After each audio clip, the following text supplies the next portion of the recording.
Welcome to the Parts Party. I'm Adriana, And I'm Ella. and this is your invitation to hang out with us and our beautiful guests as we explore the lived experience of internal family systems.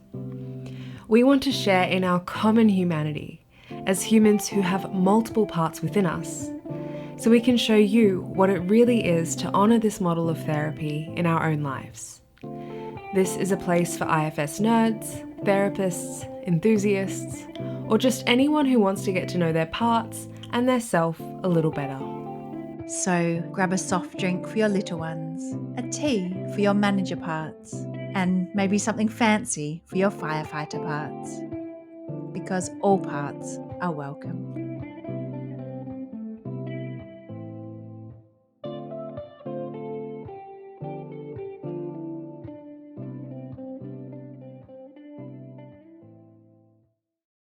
Our guest today is Annabel McGoldrick. Annabel is an international advanced EMDR teacher, trauma psychotherapist, and EMDR consultant based between Australia and the UK. Her advanced EMDR workshops, integrating IFS into the 8 phases, are accredited in both the UK and the USA. Annabel has a background in journalism and academia, having been awarded a Peace Prize in 2017 for her work in developing the theory and practice of peace journalism. She's also a Level 2 IFS practitioner and a novelist, with a wide range of published work that weaves together her passions for storytelling, peace, social justice, and healing. Welcome to the Parts Party, Annabel. Gosh, she sounds interesting. Do you know her? It's imposter parts from in straight away. It's like, "Oh, was that me?" Is there anything you'd like to add to that intro so that our listeners can get to know you a little bit better? Oh, just my child parts are always amazed, really, because I was dyslexic as a child. So, yeah, just never imagined what kind of amazing life I'd have. And I just, kind of always feel blessed as to what kind of comes my way, really. I think part of it is just kind of saying yes to everything, even when it feels scary. Annabelle, I've known you probably 4 or 5 years now. You were my supervisor for EMDR for some time, and I've worked with you on your amazing courses bringing IFS and EMDR together. But I don't really know how you found IFS or how you started to experience yourself as parts. Do you want to share a little bit more about that? I guess through my own therapist, who's an EMDR consultant and was one of the first people to train in IFS here in Australia. I mean, he also was one of the first people to find EMDR as well. But I guess IFS wasn't really a surprise for me because it was like so many other things I'd done. Mhm. I mean, I trained as a transpersonal psychotherapist, and I was always very drawn to transactional analysis, which is a horrible word, but it's about your child parts and your parent parts. And I was just asking my partner today what it is I said when I met him, gosh, 33 years ago, but it was something along the lines of, all parts of me are welcome. So I'm one of those people who always had an intuitive sense that there were different elements, different aspects of me in different places, and places where I felt more confident, more relaxed, more authentic as well. So I think the IFS concepts are just a kind of, I like to think of IFS as just a more evolved version of those different models like transactional analysis. So it wasn't a revelation like it Mhm. is for some people. I also learned Pia Melody's codependency model, which also has parts in it: the wounded child, the adapted adult child, and the functional adult. So as a therapist, I've probably been using parts for probably about 15 years already. Mm. But what IFS brings is that lovely kind of spiritual integration as well, and the lovely elegance of the IFS language. So, yeah, that's how I see it, as more evolved than what I've been using before. Mhm. And what about your part? So you said you had a sense of that even 30 years ago with your husband, all parts of me. Do you want to share anything more about how that relationship inside has developed as you've really come to know yourself as a system of parts and self?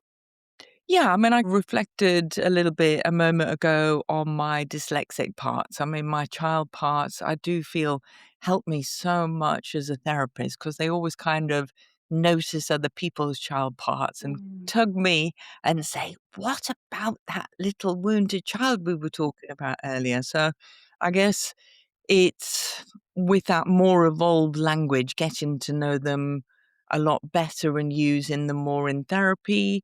And also, that appreciation of my own managers who used to kind of burn me out a lot Mm. and make me overwork a lot, whereas coming much more into a harmony as a system. I love that idea of harmonious integration between the parts and the idea that the more you listen to your parts and you tune into your parts and unburden them, the more kind of space and freedom there is within your system. Mm. So that actually parts that, I don't know, about kind of 20 years ago when I felt very depressed, would either shut me down or scream at me. It's like they're all so much more relaxed because they're unburdened. So there's so much more space and creativity, Mm. really, and fun. Mm. I think that's what makes such a difference. Yeah. So I'm very passionate about the harmonious integration of the parts. Mm. And how do you experience your parts? Different ways, different times. I guess it depends what I'm doing. I mean, I like to, like you did with a little meditation at the beginning, kind of tune into them is really nice. Some days they do get loud, and then I'll really enjoy. I like drawing little stick figures and letting them kind of talk for themselves is a really nice way. I have days where I'm just in so much flow and everything feels amazing. And then there's days where they kind of go, "No, we're not happy. No, you have to listen to me." And Mhm. so instead of seeing that as a problem, which I used to when I was younger, it's like, "Oh, yes, I know. I've been doing too much and I've been overreaching and a bit too tired." And so it's really nice. Yeah, the most soothing thing for me, apart from meditation, is to actually sit and draw them and do little fun pictures of them and let them talk is the nicest Mm. way. And obviously, my own therapy. It's a really great way to continue that work. I always remember my first supervisor saying to me, "Oh, isn't it marvelous, Annabelle? We've always got an excuse to be looking at ourselves and learning about ourselves, and it's tax deductible. Isn't that marvelous as a therapist?" I've always thought that's great, and I love that quote. I can't remember who it's from, but I use it in one of my workshops that, the surgeon has his scalpel, the carpenter has his hammer, and the therapist has the self. Mm. Mm. So, there's always a reason to be working on me. So I think there's parts of me kinda get I don't know, maybe they just get a little bit irritated when I experience, and it may not be what IFS is doing, but it kind of feels like IFS is rounding up all the best things from other therapies. And there's my parts going, "Well, actually, that's from that therapy, and that's from that therapy." I think that's my academic parts who are very good at kind of noting page numbers and references and those kind of things. And yeah, so I really like appreciating where some of the elements of IFS, but again, I Mm. think it's drawn them together in a wonderful way. So I think it's that, yeah, that constant ongoing appreciation of what the different parts, what the different voices are. And, Ella referred to my training courses and, I have a deep love of my clipboard parts who are very good at organizing things and they love spreadsheets. And it's actually become quite a soothing activity to put people's names in spreadsheets. It's like, I, I think it's my parts that want to kind of rule the world as well. And there's a sense of ease when you can put everything into a little box and Mhm. add some numbers up at the end. I think I'd hate being an accountant as a full-time job, but just as a little, how people get into crocheting and cooking and gardening. My kind of clipboard spreadsheet parts feel the same way. And they loved it when they heard somewhere that when we do a repetitive activity, we actually get a little hit of dopamine. Mhm. Mm. So kind of evolution's way of making sure that you enjoy doing the gardening and doing the cooking and the sewing and those kinds of things. I have envious parts that really have to work hard to be organized. So maybe I need to take something on from that. Yeah. Well, it's interesting. I mean, I probably wasn't like that at your stage of life. It's kind of what happens in different stages of life as well. Right. And I think some of my younger parts are kind of probably feel the same thing as well, that they didn't Mm, feel like that then, and they would feel a lot of kind of resistance and avoidance and boredom and those things. But it's kind of a way of settling and soothing and feeling a sense of peace. But equally, find that sitting by the ocean, meditating. I think another thing, I kind of feel like it's taken me 25 years to find a schedule I really like. mm, And a schedule that suits my system and gives it enough, lots of space and lots of nature and lots of exercise and, not looking at emails until about 10 in the morning, those kind of things. mm, And yeah, so kind of the routine is helpful for my parts as well, and that allows them to settle because they know the clipboard parts will mm. get their organizing time, and the exercise parts will get their time, and the creative writing parts will get their time as well. It's a beautiful example of self-leadership, of, being kind to the parts, giving them their breaks and their space to really act and do what they need to do as well. Mm. Yeah, I feel so much joy hearing how you talk about your system and your parts. It feels like they're all so celebrated for their little niches and the gifts they bring in the system, and also that they've been recognized for what the gifts are and what needs to be nurtured for them as well. It's like, yes, that clipboard one, it wants to get that little hit of repetitive dopamine and it can give you that feeling of satisfaction when she gets the job done. And it's like, not forever, but just when you're in the zone, I'll let you take over part. It's beautiful. Yes. As a part of me going, I think I've overemphasized the clipboard part, and there's also kind of writing part. I mean, that was really lovely the way you summarized that there. My parts really appreciated that. Thank you. That sense of being seen is really important. And, those dyslexic parts are kind of in awe Mm, at what happens when I sit to write now. mhm, That things just kind of explode off the ends of my fingers. That again just brings such kind of joy and magic that my child parts just couldn't even imagine. I mean, imagine being told as a kid that you're retarded. I mean, that's really not very nice. Thankfully, teachers have got a lot more advanced in mhm, understanding what's happening for kids now. But also, I have parts that are really just determined. They will just, the grit and the determination they've got is just incredible mm. because they've had to fight so many times to stay alive. I mean, I nearly died 5 times before the age of 1. Wow. So I know, I know. And again, it's like nothing, nothing will get in their way. Mm, And again, it's just a celebration of them. It's like, well, let's be careful who we turn those parts on, you know?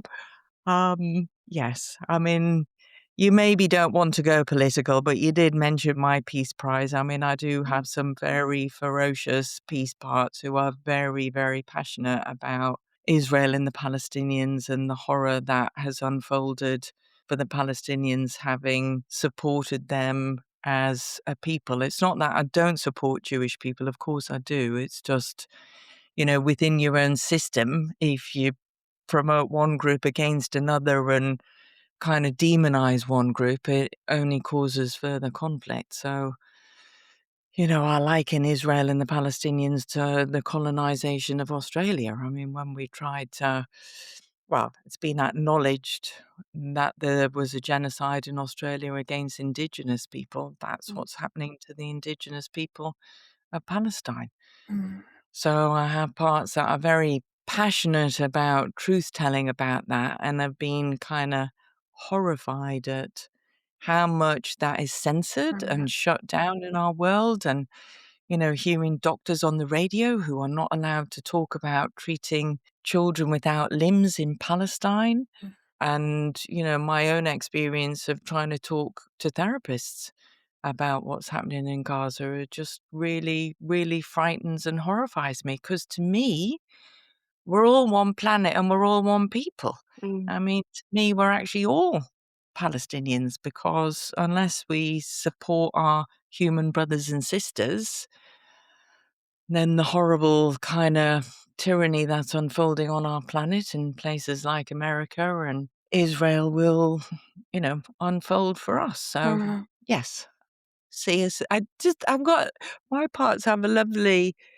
I don't know if you've seen it, little cartoon of all the little children holding hands around the Yeah. planet. I mean, it's a terribly twee Mm. picture, but it actually really, makes my piece parts and child parts really sing. As one of the books I read when I was doing my PhD in peace journalism was called The Empathic Civilization. And the idea that we have mirror neurons to feel what somebody else is feeling and to feel empathy for IFS is lovely because it's empathy for your parts, but it's also empathy for your family and your community. And if we didn't have nation states, then it would be human beings all around the planet. So that's really what I'm advocating. So that's where my kind of social justice parts get agitated when people tell me I'm not allowed to talk about it because I'm upsetting people. But it's upsetting to think about children being operated on without anesthetics and buried under tons and tons of rubble. And Mm. Just the courage that it takes for your system as well to speak with heart. You wrote that article to EMDR therapists and EMDR community, speaking truth to power in that way, and from a very loving, heartfelt, but, very serious point of view. And yeah, the courage it takes to put yourself in that position that people do get scared or want to censor you, but just actually stand up and speak for those parts. Mm. well, thank you for that appreciation, Ella. I mean, the other bit of the story that is in the article is there are law firms within the state of Israel, within the Zionist community, who do attack activists in the courts to try and frighten and shut people up.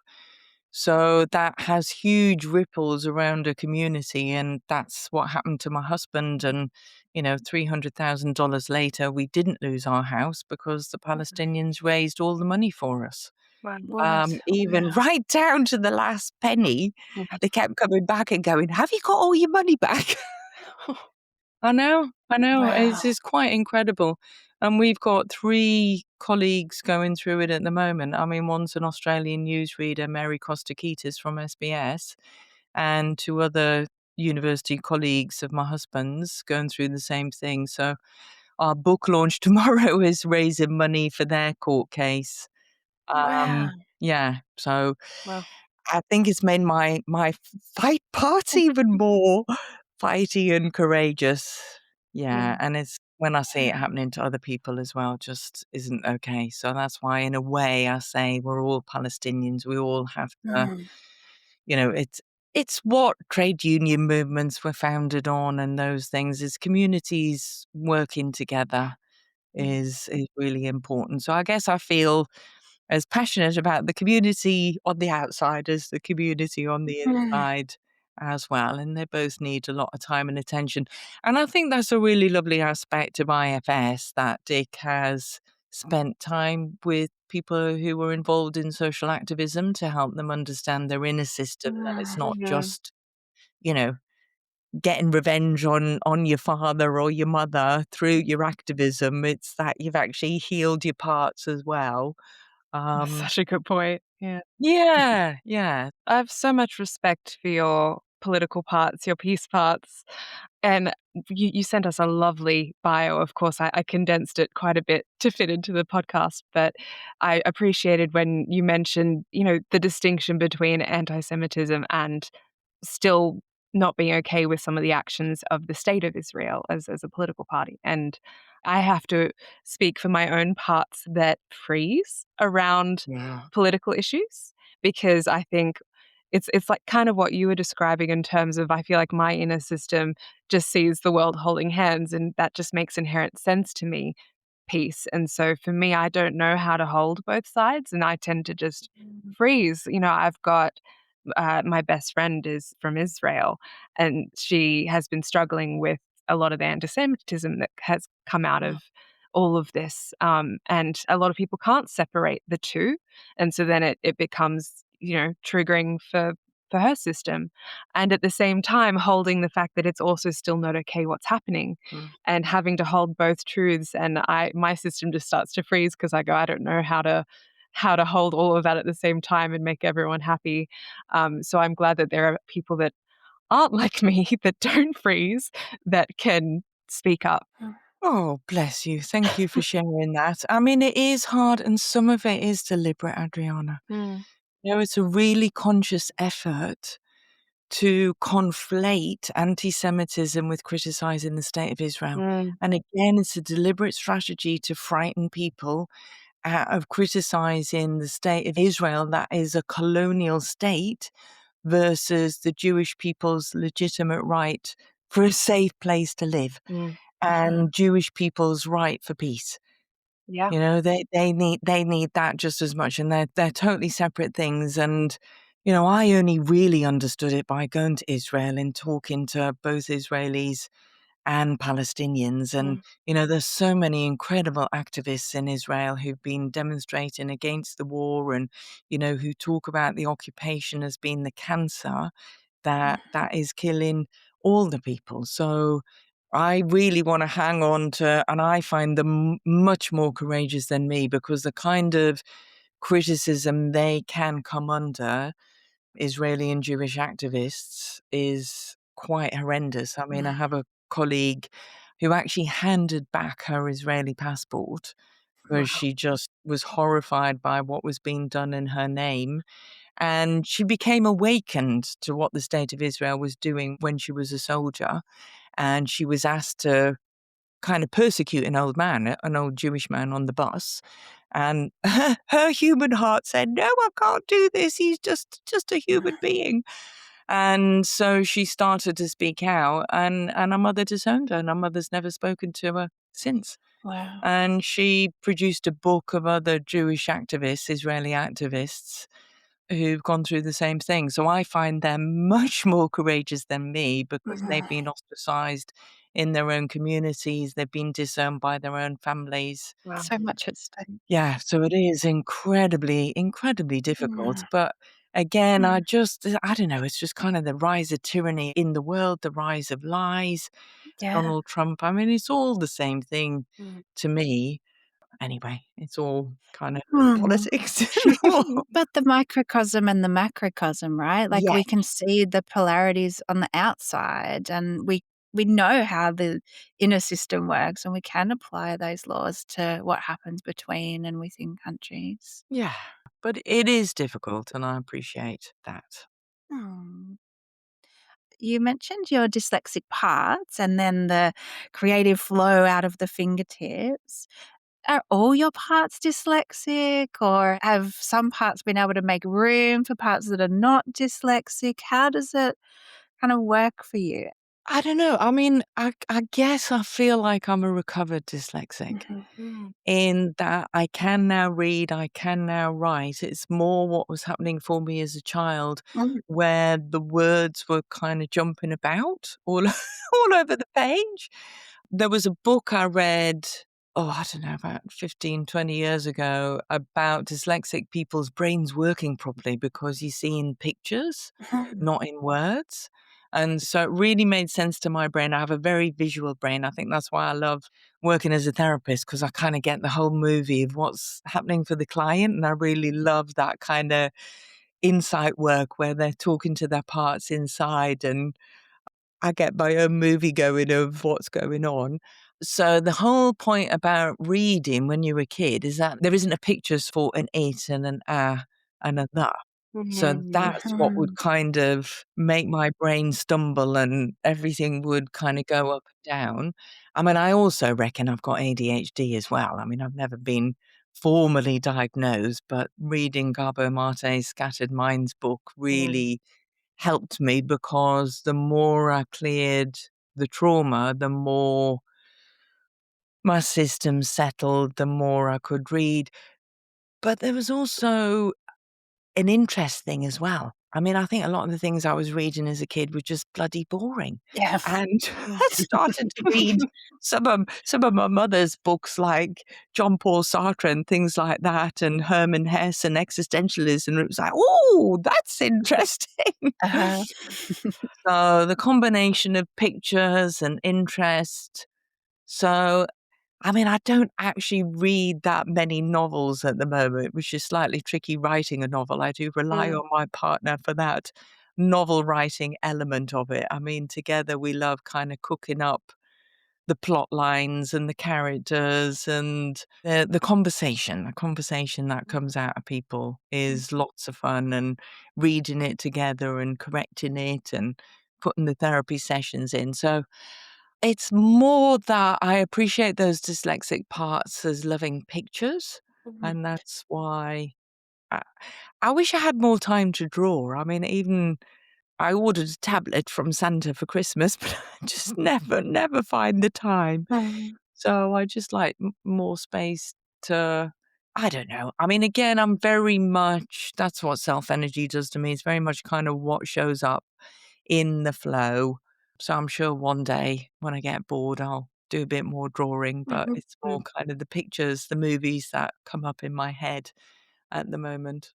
Mm. I find this funny. I don't know why my brain has gone here, but how your brain thinks not in words but in pictures, and you've become a writer and published so much.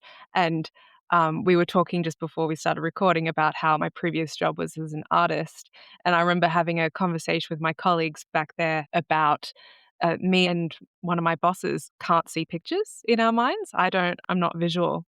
And we were just laughing about the fact that we're both artists and do that as a career and don't see pictures, Mhm. whereas I'm very verbal in my head and very word-based.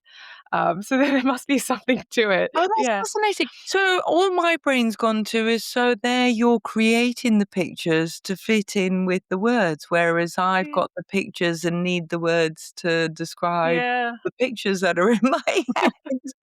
All Mm. complimentary, all complimentary. Yeah.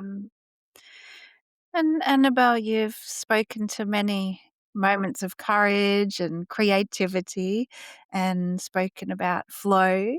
I'm hearing lots of self energy, and I know that you have a lot of that available a lot of the time. Do you want to talk about how it shows up for you and what it is like for you? Yeah, I mean, I've always been on a spiritual journey. I think that's one of the things well, actually, if I go back to, because I'm very fond of my child part, I know there was a phase in my 20s where I kind of felt it all went quiet and dark and horrible. And it was like I lost this amazing child who was just drawing and talking and making up magic stories. And she used to have a rocking horse, and she used to go to the top of the street and catch a flying bus and meet her rocking horse in a magic land in the middle of the night in the UK. So who's awake in the middle of the night in the UK but Australia? So I make up she went to Australia. And so I guess I feel my child parts had so much that radiant self energy, that really creative, just like every moment is wonderful, and just chatting to every country I went to, I chatted to people and they give me food and I made friends. And that's what I've experienced as an adult doing my own work and unburdening is kind of getting her back and feeling that absolute joy and wonder of every moment. I mean, I talked about having 2 hip replacements now, and the kindness I've had from people. So to me, it's that self-energy that kinda comes through other people, comes through what shows up. And, going to a London theatre and I've got my old granny walker that I'm tottering in the door with because I can't walk, and these lovely assistants arrive and say, "Would you like some help, madam? Would you like a better seat?" And they put me in the best seat in the house, and then I'm sat next to the music director and chatting to so self-energy just it's not yes, there's a self-leadership, of course, and that's when I'm talking to my parts, and that's what my routine is about, and checking that they all get heard, but there's also kind of a wonder and a magic about life that I felt as a child, Mm. and to re-experience that as an adult and feel deep gratitude for how much just kind of shows up on my doorstep that I just feel so blessed. So I could get lost in the pain and the agony that I've experienced in grinding away the femoral head of my hip bones and cracking them. Ouch. Yeah. Well, you saw me, you helped me when I was tottering around Oh, last year and yeah. couldn't walk. But no, I feel very blessed that most of the time I'm able to just focus on the wonderful gifts that come my way. And I also feel one of those gifts is having met my life partner 33 years ago and feeling all parts of me were welcome and feeling like I could be my whole self and explore things. And we both changed each other. I mean, you know what men are like, academic men. He was a bit emotionally shut down when I met him. So we managed to change that. So having that constant sense that life supports me is I feel so blessed, but I'm so aware not everybody gets that. Mm. I mean, I do like the idea that we're all on a sacred journey and what are we here to share or reveal? That's what I feel I've tried to do, is tried to share as many of my blessings and benefits in life with other people, really, whether it's as a therapist or a teacher or an activist. You know, I kind of see my job as kind of bringing light and waking people up in different forms. And in that dark period of about 10 years in my life, beginning a gratitude list, I mean, I still do that today. And it is lovely. Again, back to that little bit of discipline. When I worked in the treatment center, there was a lovely line: discipline is the gift I give myself when I'm well. Mm. And that little discipline every night of what's the lovely things, the lovely little bird I've seen, or the kind person who helped me. I go into the gym because I can't pick up the weights off the ground, so I always have to ask somebody, so a kind person picks the weights up for me, so then I can lift them in the air. So it's that everyday kindness, or the lovely smile in the coffee shop when you get the coffee, or a little baby in a buggy who looks at you. So it's those kind of magic moments I feel I wanna make the most of and really appreciate reconnecting with those child parts who had so much of that alongside all the adversity they faced as well. So, yes, I've gone a bit too positive. Oh, beautiful. It's so beautiful. I really love that quote. I'm gonna take that with me. Discipline is the gift you give to yourself when you're well. Because it even makes me think about, say the commitment to check in with parts after an unburdening. It can be so easy that once you're feeling good or you're like, I've done the thing, I've unburdened it, everything's good, that you don't need to check in or you don't need to do the practices that got you to that place of wellness once you're there. And then, that can be that slippery slope back to, oh no, I've gone back into the bad habits again. It's a beautiful thing to be mindful of to do that. Yeah, absolutely, Mm. absolutely. Yeah, because it's kind of all the time. Because that was what peace journalism was a lot about as well, is reframing something, so Mm. turning it into something that's a gift for you rather than a burden, isn't it? So you've Yeah. unburdened, so how can you enjoy the benefits of it? But I mean, there's a part of me going, you make it sound like you miss sunshine every day. I mean, I'm definitely not. But like I said earlier, it is because I do those disciplines Mm. of my exercise and my healthy food and my checking in and my gratitude list. And Yeah. Well, we can provide a slight balance here and ask you about, has there been a particular trailhead or a tormentor or something that you'd want to speak about that you have worked with at some point in your life? oh, I mean, there's always the classic imposter part. I mean, even before I came here, it's always, "Oh, I'm not good enough. I don't know enough." So Mm.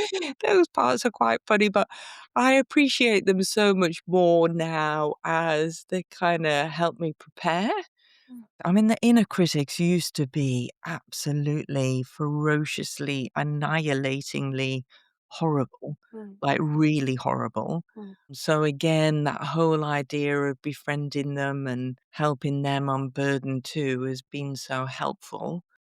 What was it like engaging with them or working with them back when they kind of had their nails digging in?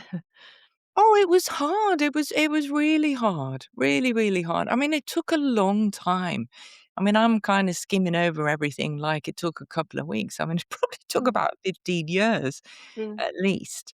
I mean, I probably started therapy about 28 years ago. mm, So, it has been a long road. And I probably used to hate people who sounded like me back then because I was always looking for an instant fix. I mean, I did 10 years in 12-step programs, mm, which I thought were absolutely wonderful. I know you had Robert Faulkner on. I really like what he says about how they do a lot of similar things to IFS and are really useful. And, when I first stopped all the things I was using, drugs and alcohol and food, I mean, I just literally felt like somebody had taken the top layers of my skin off for about Mm, 10 years and literally walked around feeling completely raw.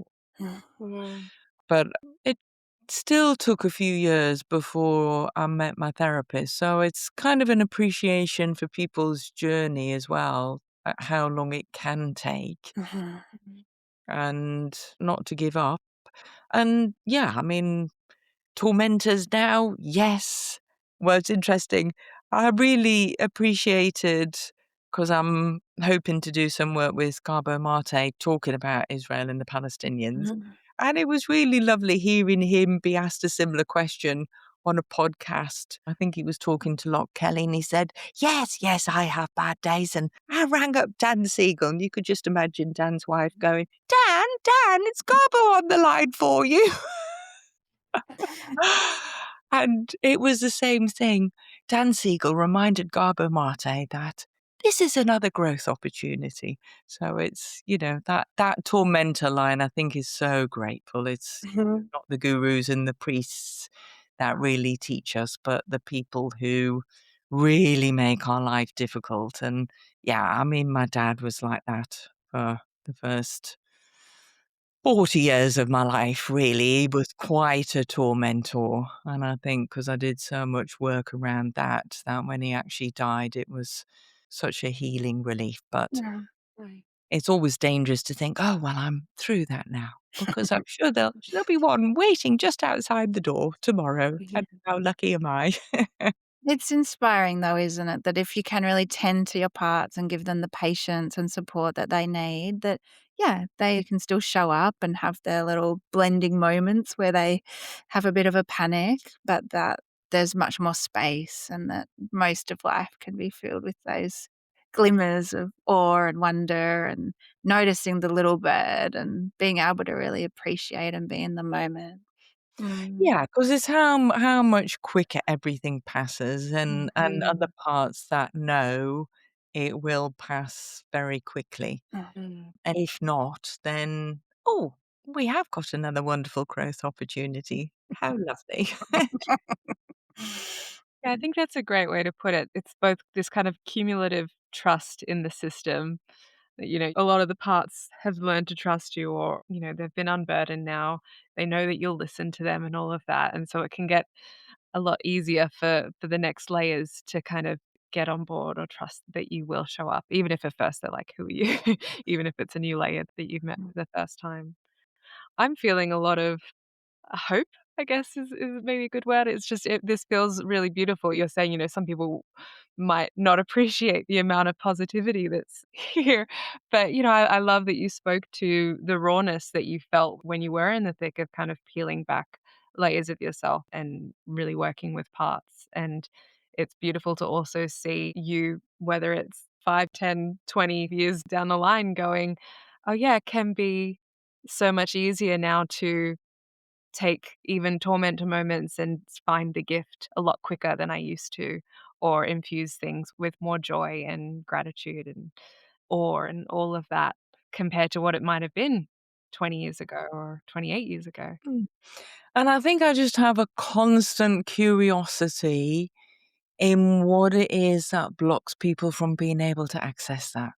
Mm, 'Cause, that's the theory of IFS, but it just doesn't work straight away for some people. yeah. Some people literally feel kinda entombed by protectors that won't let them feel that hope, won't let them feel that joy. They feel that mistrust in the universe, mistrust in self energy, and it's I guess I'm always kinda scratching my head in how I can reach them a little bit more. And, that was my partner's I mean, it's the same about peace as well. It's kinda how you can reach people with a different message and a different form, and that was the idea of writing the detective novel as well, Mm. was to reach people with a social justice message who might not be seeking that out because they just want a bit of light entertainment with a detective novel. So feeding it in that way. So yeah, we're always looking for different ways of opening doors and also having fun ourselves as well. It's kind of combining the two. I mean, I've been very lucky that I've hung out with a lot of really brilliant, amazing people in the peace world as well Mm. who are very inspiring, have a lot of playful energy. I really like that there's playfulness in self energy. Mm. And we'll put a link in the show notes, but do you want to say anything more about this book? I'm sure people will be getting very curious. Yeah. Well, that's very generous of you. It's a series of novels that we've begun called the Jana Rose series. And Jana is a combination between Jake and Annabelle Ah. Mhm. because Jana is an EMDR, well, an IFS informed EMDR therapist who used to be a journalist. And she's probably reads a bit more journalistic than therapist, but she gets very, very concerned when the police don't investigate the death of an ex-partner of hers who's an eco-activist. And so she goes hunting for clues herself and has all kinds of adventures along the way. So it's kind of intended as lots of fun, but also to weave quite a lot of the themes in that we're talking about today. And also it's a bit of fun for us to write and constantly be going on walks and talking about it. And yeah. What a fabulous thing to do as a couple. That's yeah, it's so Yeah, Well, I gorgeous. love it. Yeah. I'm sitting here thinking this is couple goals. That's so sweet. yes, and we've nearly finished the second one. So yeah, we're launching the first one, Mind Over Murder. And the second one will be due out next year. And then we've just decided we've got to set one in Australia that she first came here as a backpacker. So she's roughly based on me, but she's actually got lots of bits of Jake in as well. And she's quite cheeky and naughty and tells lots of jokes. And we get to hear all the funny little things that go on inside her head. So it's intended to give you a laugh as well as some serious content about Mm. psychological themes and the motivations, the reasons why people do things, whether it's really positive, helpful things or really kind of mean, destructive, murderous, Mm. horrible things as well. Mm. Brilliant. Amazing. We're coming towards the end. Is there anything we've missed or anything you're wanting to speak to, Annabelle, that we haven't asked about? Yeah, I guess just going back to that question about self energy, really, just the different ways I experience it. I had a really lovely experience of it just before I went in for my surgery because I had parts that were feeling quite nervous about it. And I just had this lovely vision. I don't know if you've done any of those kind of bonding activities in the workplace, where the group is there and they ask you to kind of lean back and fall into them. And I don't know, I just had this lovely sense of kind of leaning back into this web of life, web of the universe. Mm. So I guess I have this sense of very much of self energy flowing through me. I guess I'm really enjoy developing that aspect of it. And the self leadership bit is more like a kinda inner parent, carer who kinda helps organize everybody. I mean, some people might say that's a manager, but I think all of our parts have self-energy anyway. Yeah. It's more about how harmonious your system feels and how cared for Mm. your system feels. So I'm always kinda doing a TikTok between things from IFS and things from other places and other spiritual things to explore and experience. Mhm. Yeah. So it's keeping that openness. I think you've done very well in talking to me about lots of different things. And we've drawn out lots of goodies there. So thank you so much. But I really love how you're kind of identifying the individual self and then the all is one self. We've talked about that in different ways with many of our guests. That Dick calls it like wave and particle, but I love the way you put that. Yeah. Yeah, and I think that is a helpful way of talking about it in quantum physics, that it's Mhm. both a wave and a particle, both an inner leader and something that comes through you. I guess it's also because I have a number of clients who get scared that they're scared of being alone because Mm, that's what they were as a child. mm, So the fact that the self does everything for the system actually feels really terrifying for them. Mm. That's mm, where I'm always trying to reach for other language, other ways of reaching people. And Mhm. that's very much the language of the peace world as well. How can we open ears rather than close ears? And I think, going back to Israel and the Palestinians and Gaza, that's so difficult because there's so many closed ears on both sides. mm, How to keep opening them and rehumanizing people Mhm. is the real challenge at the moment because there's so much kinda my narrative versus your narrative. Yeah. I mm, find really dangerous. So, the book mm. I'm reading at the moment is called Beliefism, and you know how there's Ooh. racism and sexism, Oh, and I think That sounds exciting. beliefism is a new kind of way of shutting people out, like, "I don't need to listen Mhm, to you because you have views I don't agree with, and mm, I don't like you." And it's like, well, actually, I really need to hang out with people who've got different views. I need to understand them and feel their humanity and listen to something I'm not familiar with. So I think that's something I'd like to mm, develop a bit more. And mm, just as we're closing, there's a part of me kind of sitting with, I don't know, how to integrate the inner work with the world work a bit more. I don't know. I mm, might mm. I'll have to sit with that and see what comes. I have to kind of put it out there and see what comes my way. Sounds like the mm, book is a good start. Yeah. Well, that's Mm, fun with Jake. That's a mm, creative project with him. This is more mm, what I'd be doing in therapy land sure. to help people hold hands across the world. Yeah. Let's see. I'm very open to where spirit, the universe wants me, where I'm useful. I kind of feel like I've been asking that for about the last 30 years, and it's been a pretty awesome ride since. Nice. That's a great question. Well, we invite our guests to finish with a quote or a poem or something. Are you wanting to share anything to I finish? have. Yeah. I've got to, because one's very short. I really like the Dalai Lama for saying, happy people build their inner world, unhappy people blame their outer world. mm. I think that Nice. covers a lot. Mhm, And Albert Camus defines self energy pretty well, I think. In the midst of hate, I found there was within me an invincible love. In the midst of tears, I found there was within me an invincible smile.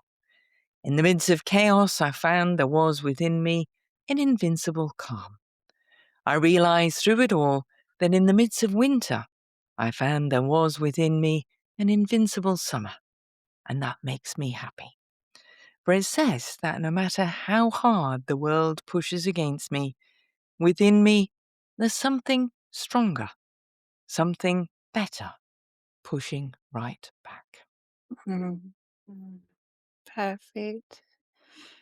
Thank you, Annabelle. Thank you so much for gifting us a little insight to your parts and all that's going on. Yeah. Well, thank you for your lovely questions. I love how much you're able to share of yourselves as well. You're not just kind of neutral blank Mm. screens like I was initially taught to be as a child. I always pushed against that, but yeah, lovely. Thank you so much, Annabelle. Bye for now. Thank you for being part of the Parts Party with Adriana and Ella. We hope you enjoyed being with us, and we wish you many moments of self leadership. We'd love your support by liking, subscribing, sharing this podcast, and we hope to see you next time.